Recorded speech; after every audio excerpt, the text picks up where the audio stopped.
Does your metabolism suck? Are you sick and tired of being sick and tired? Do you want off the diet roller coaster? Do you wish there was a simple solution to get you healthier, smaller, and have more energy? Hi friends, I'm Jolene, a nutritional therapy practitioner, a wife, a furry guardian, and non-bendy yogi. Like you, I spent years chasing skinny instead of health, until I finally learned there was more to getting healthy and smaller than just eating less and moving more. Welcome to Holistic Health Made Simple podcast, where I share all the tips, tricks, and science to set you free from the overwhelm of diet culture and the frustration with the ever-changing health rules. I go beyond the calorie and diet dogma to equip you to be healthy through simple changes to real food, mindset, and lifestyle. Are you ready to learn how to tailor your journey to you and your current health for solutions that are broken down into simple steps to make it easier to implement? Results that are undeniable, like more energy, improved mood, better sleep, and fat loss? This is the podcast for you. Pop in those headphones, take a deep breath, and let's get healthy. Hey, and welcome back. Today's topic is a tool that I think should be in everybody's toolbox.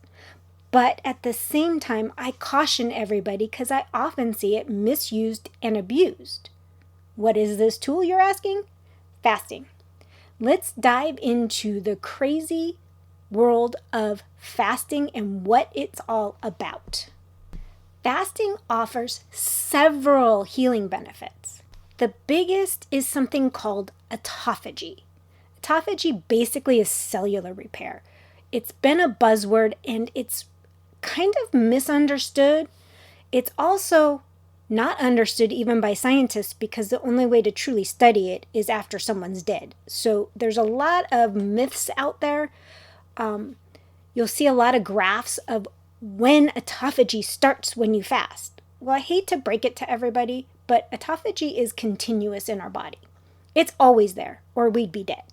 But autophagy basically is old cells getting broken down and discarded and replaced with new cells. So as we fast, it starts increasing and becoming more efficient.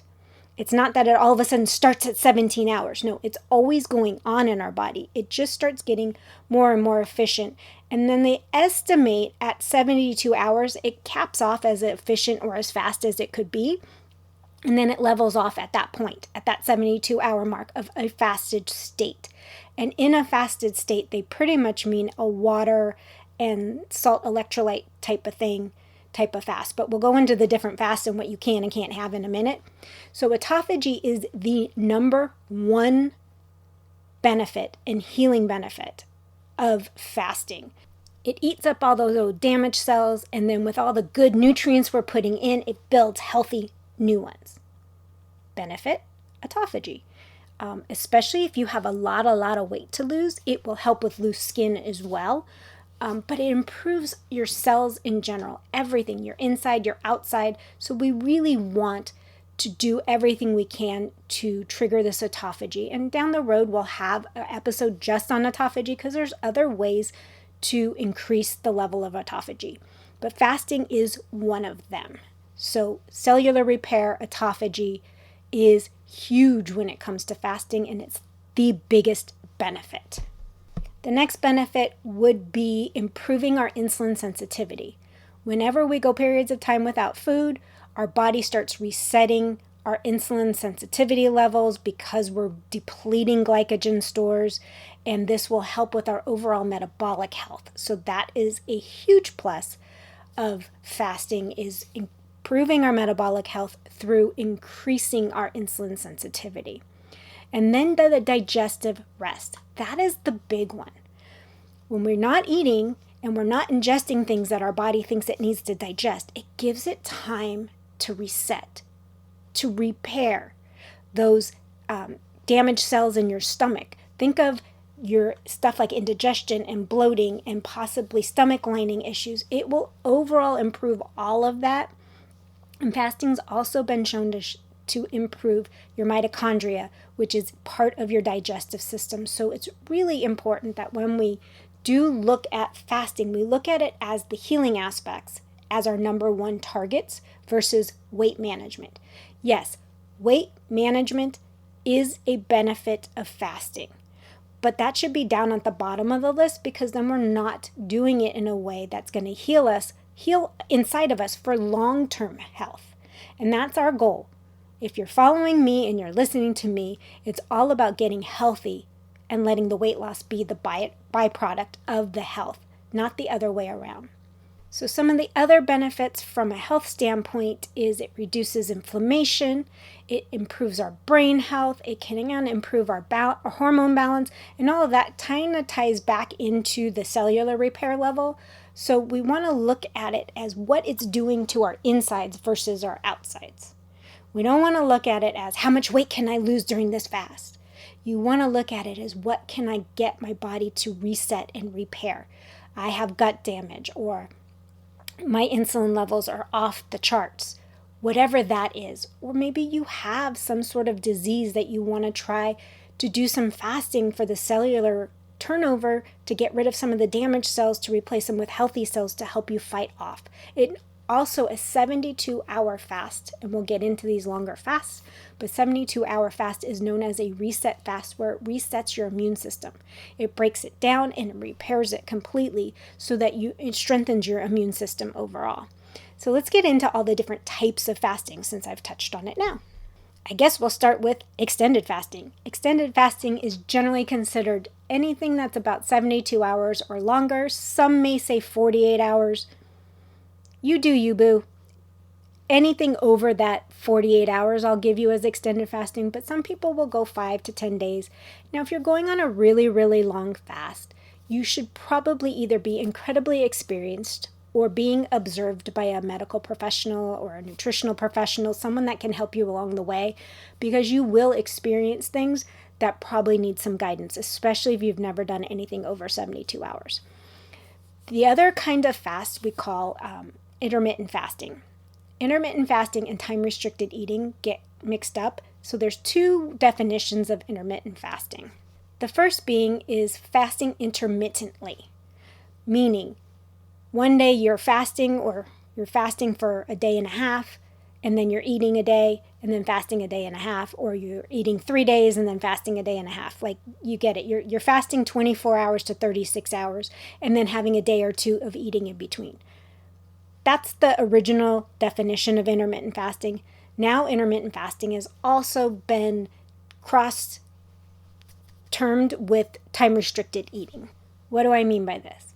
Basically, you have set hours, like you're going to fast for 18 hours and eat for 6, or fast for 12 hours and eat for 12. You're basically trying to compress your eating window. And that's where it's time-restricted eating makes more sense and actually triggers people a little bit better. Let's say that you decide every day you're going to eat in an 8-hour window.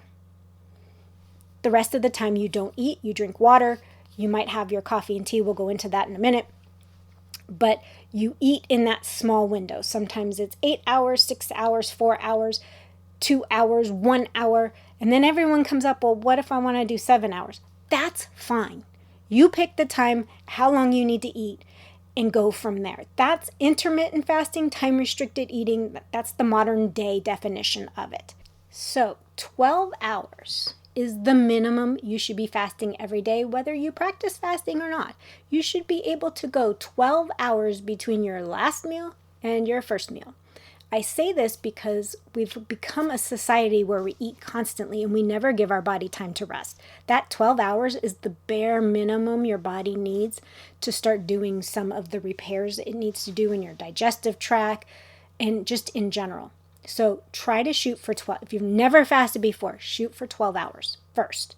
And then just slowly increase it. That's how you get to these bigger times. You don't just jump right in with a big, long 72-hour fast. You start at 12, you go to 16, or basically you say, I'm going to start at 12, and then you don't eat until you're hungry. You might hit 14, 15, 16, 18, you don't know, but that's how you build up. Fasting is a muscle that you build up, and hunger comes in waves. When you do the longer fast, you will get hungry, and it comes in waves. So you just kind of ride out the waves, maybe have a little salt, some water, and then go from there. So now, based on that, let's get into what you should and shouldn't have during a fast. Now, as you search the internet, you are going to find all different sorts of advice and opinions on what you can and cannot have during a fast. I approach it from a health perspective, so my advice is going to be rather strict. You may or may not like what I have to say because I am not looking at it as a form of weight loss. I'm looking at this as a form of healing for your body. So I want you to stick to water, electrolytes that are unflavored, black coffee, and plain tea. That would be green, black, or white tea. They're all the same leaf. They're just fermented different lengths of time. No fruity flavors, no fruity bubbly. If you like mineral water, plain mineral water, actually it's very good, especially if you're doing a little bit longer fast to help with the hunger.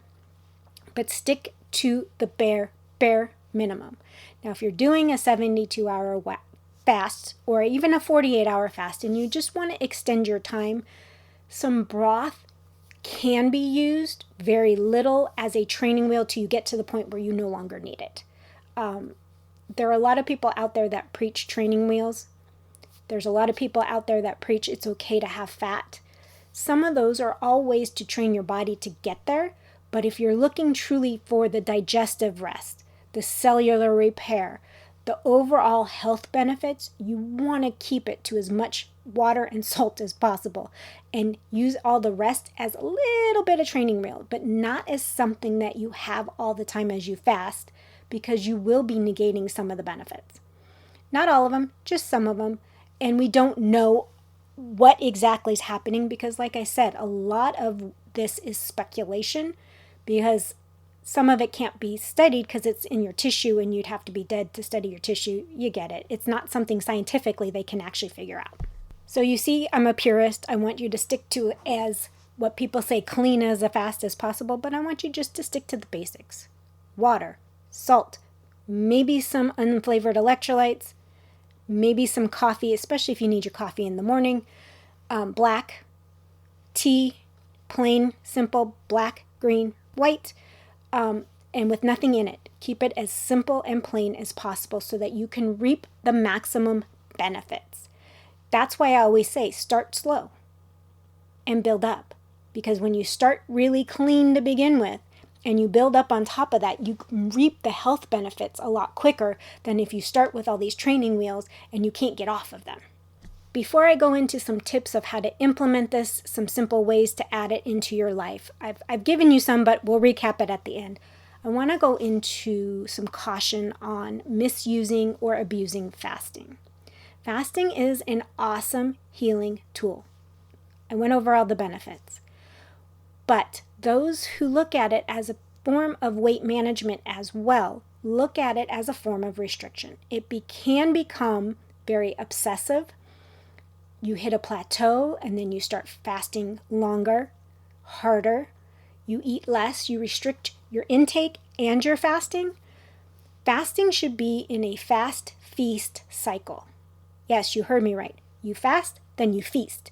If you are not getting the nutrients into your body, it cannot do those cellular repairs that we talked about. It doesn't have the tools it needs. It doesn't have what it needs or the building blocks to start healing. Far too often, I've seen people go, well, I can only lose weight if I do a 5-day fast. There's a different problem going on inside you if that's the case. Fasting for 5 days or more is truly for healing purposes only and not for weight loss. So take a step back if you find yourself over fasting, pushing it too hard, not getting enough feeding in between, restricting your food on top of fasting. All of that are signs that you are misusing the fasting point or tool in the toolbox. It should be an addition to what you're doing, but it shouldn't be forced, pushed, extended beyond you getting in nutrients into your body. One more time. You fast and then you feast. If you are eating a salad because you are not hungry, you need to start taking a step back from your fasting regimen and making sure that you are eating a full day's calories in the days you're eating, especially if you're doing something like an alternate day fasting, where you eat one day and you don't eat the next.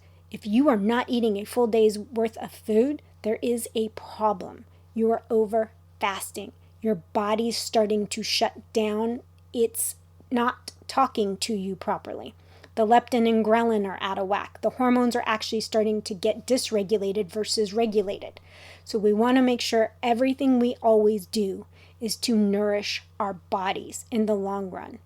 Let them heal and make sure we nourish them back.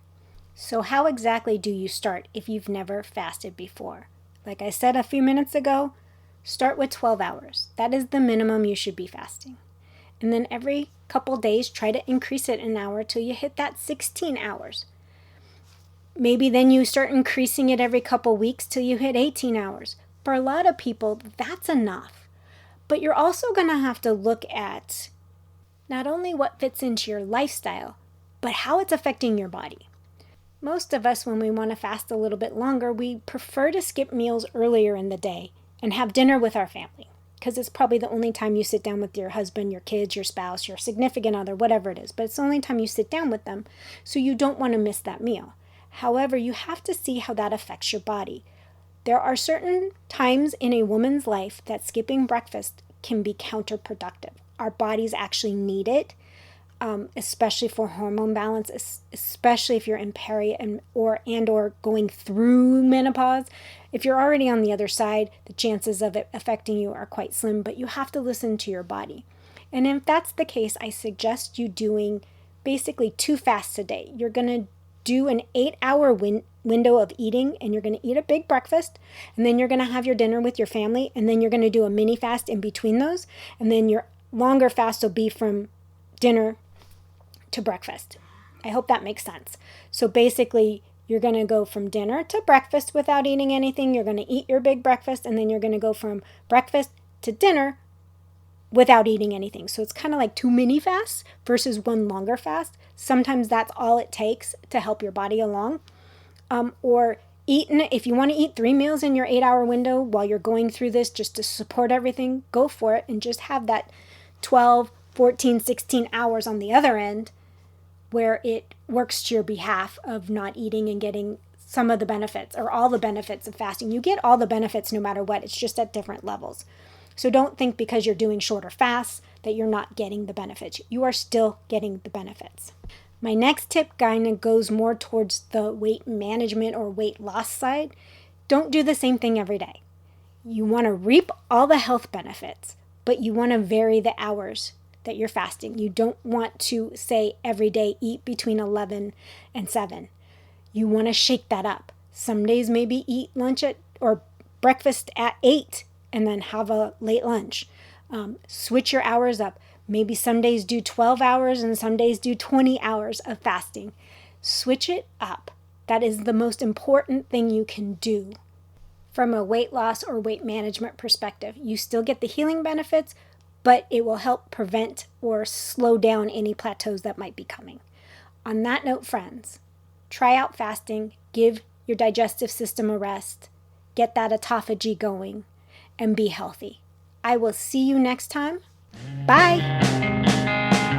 Thank you for joining me today. I hope you enjoyed the episode and it provided value that you can take into your own health journey.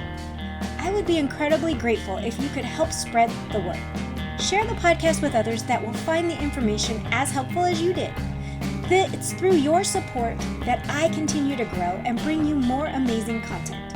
If you have a spare moment, I would truly appreciate it if you could leave a review. Your feedback means the world to me, and it also helps others discover my show. I read every review and take your suggestions to heart, so please don't hesitate to let me know what you think. Remember, you can stay connected with me by following me on Instagram or visiting the website at holistichealthmadesimple.com. I love hearing from our listeners, so feel free to reach out and share your thoughts, ideas, and even suggestions for future episodes. Once again, thank you for being part of my community. Together, let's keep spreading the knowledge, inspiration, and great conversations. Until next time, have a blessed day.